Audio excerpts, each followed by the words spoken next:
Huu mradi ni mkubwa sana, wala usiangalie kwa pesa iliyopo, angalia kwa impact.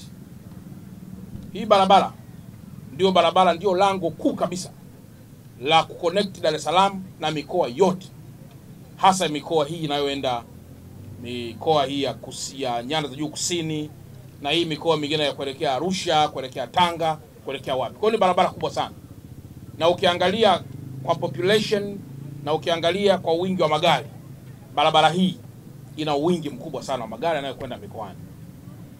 Sasa kilichofanyika, Mheshimiwa Rais wa Jamhuri ya Muungano wa Tanzania, mtakumbuka kwamba baada ya malalamiko kutokea, baada hii njia kuwa imepanuliwa kutoka hapa mpaka pale Ubungo, bado ilikuwa haijapanuliwa.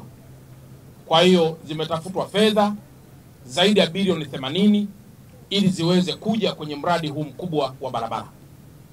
Na sisi tuko hapa kuiwakilisha tu Wizara ya Ujenzi chini ya ndugu yetu Abdalla Ulega.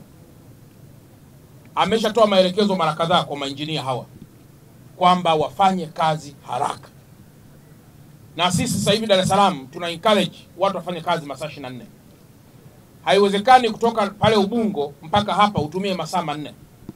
Hiyo itakuwa sio ufanisi wa kazi. Kwa hiyo naomba TANROADS pamoja na mainjinia pamoja na mshauri uliopo mfahamu umuhimu wa barabara hii. Na kama mtadelay, lazima tutasukumana sana. Hii ni barabara muhimu kuliko yoyote. Nyie mnakumbuka kwamba kuna barabara zimeshakamilika bado hazina mabasi. Lakini serikali imestruggle kuhakikisha mabasi yananunuliwa, watu wa huduma wanaongezeka. Kwa sababu mpaka sasa tuna UDAT ndiye anatoa huduma. Lakini mjadala mkubwa chini ya ofisi ya Mheshimiwa Rais ni kuhakikisha kwamba tunakuwa na watu wa huduma zaidi ya mmoja ambaye watakuwa wanashindana. Huyu akifeli atafukuzwa, ataletwa mwingine. Iwe ni competitive kuhakikisha kwamba mambo yanakwenda vizuri. Sasa katika hali ya kawaida, katika hali yoyote ya kawaida, haiwezekani ukafikiria kupaua nyumba kama hujajenga kuta.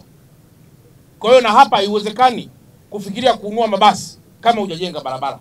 Kwa hiyo hii ni miundombinu, ni phase muhimu ya ujenzi wa miundombinu. Na miundombinu hii ni gharama kuliko hata mabasi yenyewe. Ukienda hizi bilioni 231, bilioni 217, bilioni hizi ambazo zimetumika hapa, mabilioni tena leo kuja huku, ukikonvert yakaenda kwenye gharama za mabasi, utapata mabasi zaidi ya 2000. Lakini serikali imeanza na kitu chenye gharama kubwa ambacho ni miundombinu. Tukimaliza miundombinu hii yanakuja mabasi. Mabasi ya kwanza yaliingia, yamechakaa, serikali na struggle kupata mengine. Kwa hiyo naomba sana hili lieleweke kwamba serikali haijasinzia. Inafanyia kazi changamoto nyingi, zikiwemo za kisheria, zikiwemo za sera, zikiwemo za watu wa huduma, zikiwemo zote hizi.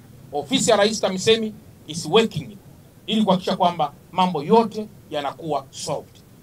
Mradi ulianza tarehe 11 mwezi wa 11 2023 na unatarajiwa kuisha tarehe 30 mwezi wa 4 2025.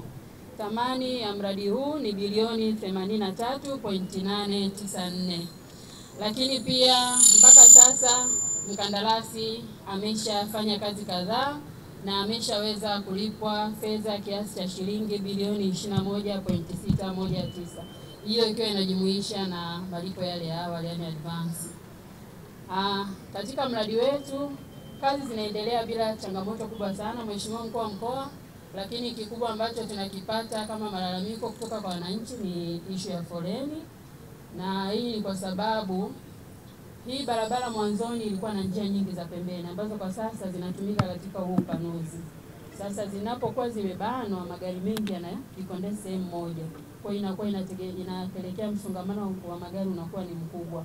Lakini pia tuna changamoto nyingine tunazikuta pale inapotokea magari yanakufa barabarani ama ajali. Zikifunga tu barabara, sababu kwa sasa njia zinaenda mbili zinarudi mbili, inatokea changamoto ya foleni. Lakini kama mkoa tunajitahidi kushirikiana na mkandarasi pamoja na mhandisi mshauri kuhakikisha nyakati zote zinapotokea hizo changamoto tunakuwa mstari wa mbele kuzitatua kwa wakati ili magari yaweze kuendelea kupita.